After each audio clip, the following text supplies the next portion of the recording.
नमस्कार. चला थोडा विचार करूया. आज आपण जो एकसंध भारत पाहतो तो नेहमीच असा नव्हता. एक काळ असा होता जेव्हा ही भूमी अनेक लहान मोठ्या राज्यांच्या संघर्षाचं मैदान होती. आणि याच गोंधळातून एका शक्तीचा उदय झाला, ज्याने भारताच्या इतिहासाला कायमचं बदलून टाकलं. आज आपण याच मगधच्या उदयाची म्हणजेच भारताच्या पहिल्या महान साम्राज्याच्या जन्माची गोष्ट पाहणार आहोत. तर मग मूळ प्रश्न हा आहे की सतत एकमेकांशी लढणाऱ्या विखुरलेल्या राज्यांमधून एका विशाल साम्राज्याची निर्मिती झाली तरी कशी? याचं उत्तर शोधण्यासाठी आपल्याला इतिहासाची पानं थोडी माडे पलटावी लागतील. चला सुरुवात करूया साधारणपणे इसवी सन पूर्व 1000 ते 600च्या काळातून. हा तो काळ होता जेव्हा संपूर्ण भारतीय उपखंड आजसारखा नव्हतं, तर अनेक छोट्या छोट्या राज्यांमध्ये विभागलेला होता. त्या काळात ह्या लहान राज्यांना जनपद असं म्हणायचे. म्हणजे विचार करा, आजच्या नकाशावर अफगाणिस्तानपासून ते थेट बंगालपर्यंत अनेक स्वतंत्र राज्य होती. प्रत्येकाचा स्वतःचा राजा, स्वतःचं सैन्य आणि स्वतःची नाणी. जणू काही एकाच पटावर अनेक छोटे छोटे खेळ एकाच वेळी सुरू होते. पण बघा, इतिहास कधीच एका जागी थांबत नाही. काही जनपदांनी एकमेकांशी मैत्रीचे संबंध जोडले, तर काहींनी युद्ध पुकारले. ह्या सत्ता संघर्षात लहान मासे मोठ्या माशांनी गिळले आणि हळूहळू ही छोटी छोटी जनपदं एकत्र येऊन मोठी राज्य बनू लागली. त्यांनाच आपण महाजनपदं म्हणतो. आणि बघता बघता इसवी सन पूर्व 6व्या शतकापर्यंत यापैकी 16 राज्य इतकी शक्तिशाली झाली की त्यांना महाजनपदं म्हणून ओळख मिळाली. आता संपूर्ण राजकीय पट या 16 मोठ्या खेळाडूंच्या हातात होता. पण गंमत म्हणजे या 16मध्येही 4 खेळाडू असे होते जे इतरांपेक्षा जास्त महत्वाकांक्षी होते. आणि इंटरेस्टिंग गोष्ट म्हणजे ही प्राचीन राज्य काही काल्पनिक नाहीत. काशी म्हणजे आजचं आपलं बनारस, कोसल म्हणजे लखनौच्या आसपासचा परिसर. ही नावं आपल्याला इतिहासाला आजच्या जगाशी जोडायला मदत करतात. यामुळे तो काळ अधिक जिवंत वाटतो, नाही का? तर त्या 16 महाजनपदांपैकी 4 राज्य होती एकदम पॉवरफुल. त्यांच्यातच सत्तेसाठी खरी स्पर्धा होती. चला भेटूया पहिल्या स्पर्धकाला. कोसल, हिमालयाच्या पायथ्याशी वसलेलं राज्य. याची राजधानी होती श्रावस्ती. विचार करा, इथला राजा प्रसेनजित त्याच काळात होऊन गेला जेव्हा गौतम बुद्ध आणि वर्धमान महावीर आपले विचार मांडत होते.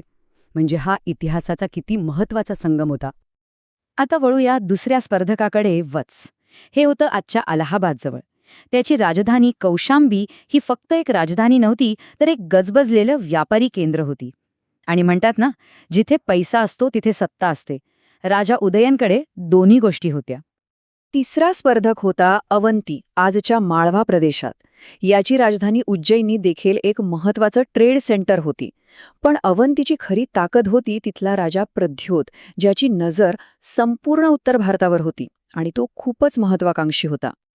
आणि चौथा, जो या स्पर्धेत पुढे जाऊन विजेता ठरणार होता, तो म्हणजे मगध. दक्षिण बिहारमध्ये वसलेलं हे राज्य. त्याची राजधानी होती राजगृह आणि राजा होता बिंबिसार, एक अत्यंत हुशार आणि दूरदृष्टी असलेला शासक. तर मग प्रश्न हा आहे की या 4 मोठ्या खेळाडूंमधून मगधच कसं जिंकलं? काय होतं त्यांच्याकडे जे इतरांकडे नव्हतं? चला पाहूया त्यांच्या यशाचं रहस्य. मगधच्या यशाचं बरंचसं श्रेय जातं त्यांच्या दूरदृष्टी असलेल्या राजांना. बिंबिसारने फक्त युद्धाच नाही तर लग्नाचे संबंध जोडूनही राज्याचा पाया एकदम भक्कम केला. त्याचा मुलगा अजातशत्रू हा त्याच्यापेक्षाही जास्त आक्रमक होता. त्यांनी पूर्वेकडची राज्य जिंकून मगधची तिजोरी भरली आणि पाटलीपुत्रसारख्या सामरिकदृष्ट्या महत्त्वाच्या ठिकाणी नवी राजधानी वसवून त्याने भविष्याची सोय केली. अजातशत्रूने हेही दाखवून दिलं की मगध फक्त लष्करीदृष्ट्याच नाही तर सांस्कृतिकदृष्ट्याही एक केंद्र बनत आहे. गौतम बुद्धांच्या महापरिनिर्वाणानंतर पहिली बौद्ध परिषद आपल्या राजधानीत बोलावणं हे एक प्रकारे संपूर्ण उपखंडाला एक संदेश देण्यासारखं होतं की आता नवा नेता मगध आहे. आणि मगधचा विजयाचा रथ काही थांबला नाही. अजातशत्रूनंतर आलेल्या शिशुनाग नावाच्या राजाने तर कमालच केली. त्याने अवंती आणि कोसल यांसारख्या बलाढ्य प्रतिस्पर्धकांनाही मगधमध्ये विलीन करून टाकलं. आता स्पर्धेत कोणी उरलंच नव्हतं. मगध एक छत्री सत्ता बनलं होतं. आता मगध फक्त एक मोठं राज्य नव्हतं राहिलं, ते भारताचं पहिलं साम्राज्य बनण्याच्या मार्गावर होतं आणि ही कहाणी पुढे घेऊन गेले नंद. आणि मग एंट्री झाली नंद घराण्याची. त्यांनी बिंबिसार आणि अजातशत्रूंनी तयार केलेल्या मजबूत पायावर एका विशाल साम्राज्याची इमारत उभारली. त्यांनी फक्त प्रदेश जिंकले नाहीत, तर एक केंद्रीय शासन व्यवस्था निर्माण केली, ज्यामुळे खऱ्या अर्थाने भारताला त्याचं पहिलं साम्राज्य मिळालं. नंदांची ताकद कशात होती? तर त्यांच्या प्रचंड चतुरंग सेनेत, ज्यात हजारो हत्ती होते. त्यांची ताकद होती त्यांच्या प्रशासनात. त्यांनी संपूर्ण साम्राज्यात एकसारखी वजनमापं लागू केली. याचा परिणाम काय झाला? व्यापार वाढला आणि राज्याची तिजोरी तुडुंब भरली. यामुळेच त्यांचं साम्राज्य बंगालपासून पंजाबपर्यंत टिकून राहिलं. पण म्हणतात ना, प्रत्येक मोठ्या सत्तेला एक दिवस कोणीतरी आव्हान देणारं भेटतंच. नंदांच्या बाबतीतही तेच झालं. शेवटचा नंदराजा धनानंद सत्तेवर होता आणि त्याचवेळी क्षितिजावर एका नव्या ताऱ्याचा उदय होत होता, चंद्रगुप्त मौर्य. आणि मग जे घडलं त्याने भारताचा इतिहासच बदलून टाकला.